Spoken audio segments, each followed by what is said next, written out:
Hola, seguimos con el tema de ácido-base y vamos a ver la fuerza relativa de los ácidos y las bases. Y es que todos los ácidos no son igual de fuertes y las bases iguales, hay unas bases fuertes y otras más débiles. Pues vamos con ello. Aquí tenemos una reacción de un ácido. ¿Vale? Pues cuanto más favorecida esté la reacción hacia la derecha, o sea, cuanto más fácil, más fuertemente sea este ácido, más fácil ceda el protón, menos va a estar desplazada a la izquierda. Más débil va a ser su base conjugada. No va a tender a coger el protón para volver a ser el ácido. Y con las bases pasa lo mismo.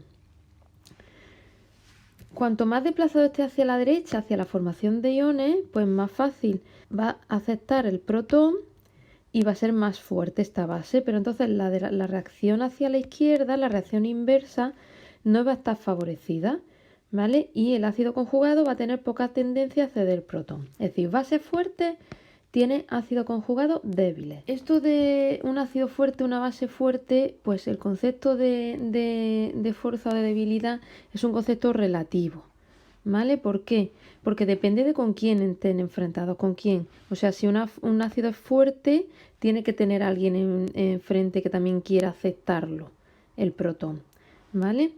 Teniendo en cuenta esta fuerza relativa de los ácidos y las bases, pues lo vamos a clasificar en estos cuatro apartados. Ácidos fuertes, ácidos débiles, bases fuertes, bases débiles. Vamos a empezar con los ácidos fuertes. Y tenemos que aprendernos que estos son los ácidos fuertes. Ácido clorhídrico, bromhídrico, yodhídrico, ácido nítrico, ácido perclórico y ácido sulfúrico.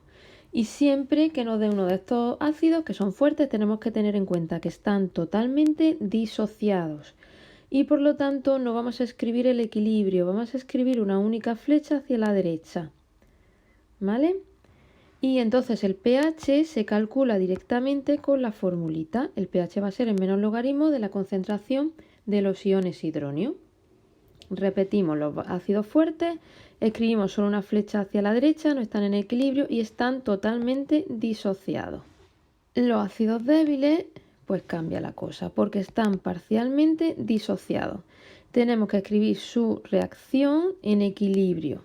¿Vale? Doble flecha.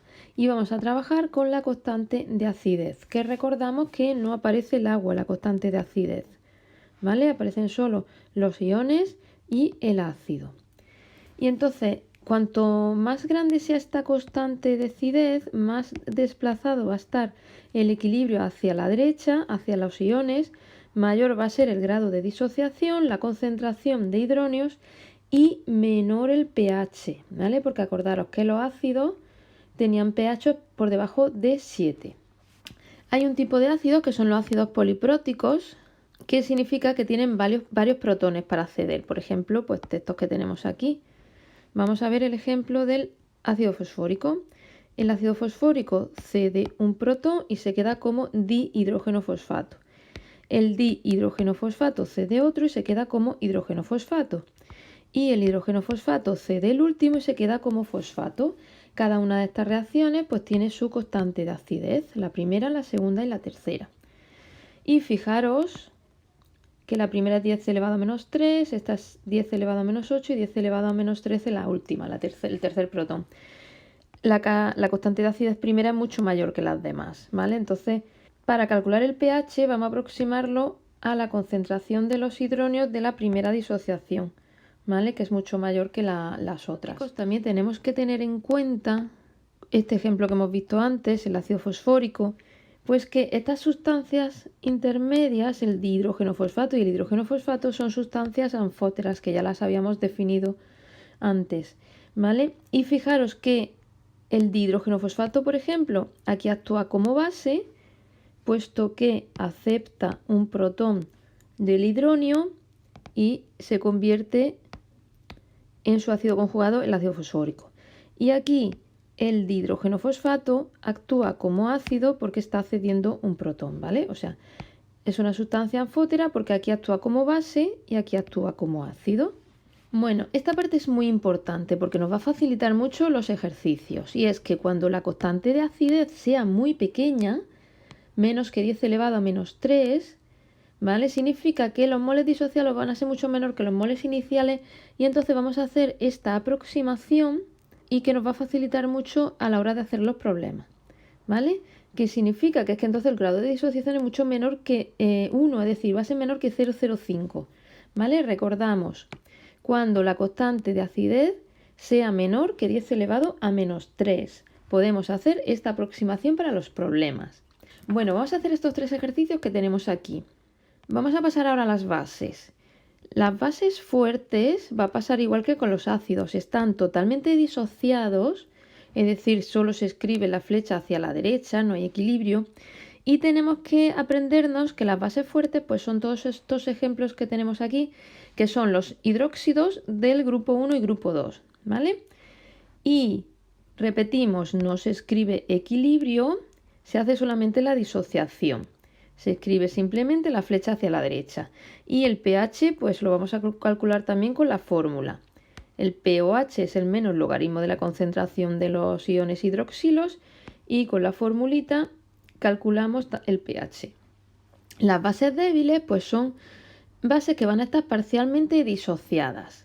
Vemos aquí un ejemplo donde vamos a escribir pues su equilibrio. Vamos a usar la constante de basicidad,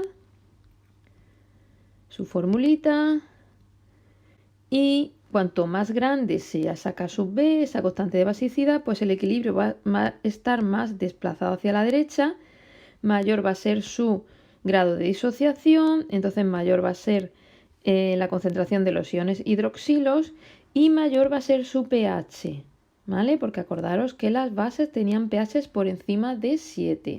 Tenemos aquí otros 2 ejercicios para hacer de bases.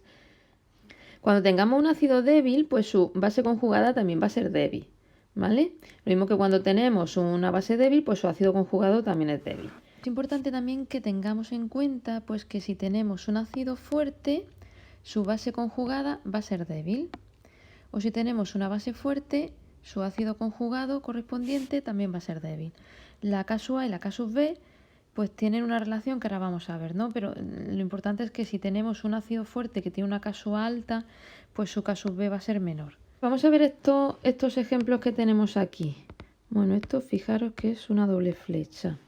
Aquí tenemos el amoníaco, la reacción del amoníaco, que sabemos que es una base.